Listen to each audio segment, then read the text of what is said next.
নমস্কাৰ সকলোকে স্বাগতম জনাইছোঁ মোৰ অন্য এটি ভিডিঅ'লৈ। আজি আকৌ মই বিস্কুট বনাবলৈ লৈছোঁ। এইফালে কাপোৰ পিন্ধি ল'লোঁ আৰু কাপোৰ পিন্ধাৰ লগতে মই সকলোখিনি মিশ্ৰণ একেলগে যোগাৰ কৰি লৈছিলোঁ। এইফালে ফেটিবলৈ আৰম্ভ কৰিলোঁ। ফেটি লৈ এইফালে আকৌ ময়দাখিনি ৰেডি কৰা আছিলে নহয়, লগত মঠিবলৈ কাৰণে মই ৰেডি কৰিলোঁ।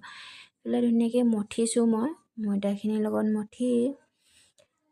মঠোঁতে সদায় এটা কথা লক্ষ্য কৰিব, আপোনালোকে বৰ বেছি হেঁচি নিদিব, বৰ বেছি পিটিকি নিদিব, লাহে লাহে হেঁচিব। আৰু এই ধুনীয়াকৈ হৈ গ'ল মোৰ মঠা।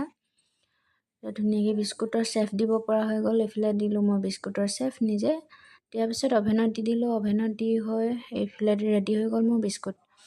আৰু এইফালে ধুনীয়াকৈ পেকিং কৰিবলৈ হৈ গ'ল। আধা আধি মোৰ পেকিং হৈয়ে আছে, কাৰণ বনোৱাৰ লগতে মই পেকিঙো কৰি যাওঁ লগে লগে। বেছি ঠাণ্ডা হ'ব দিব নোৱাৰি।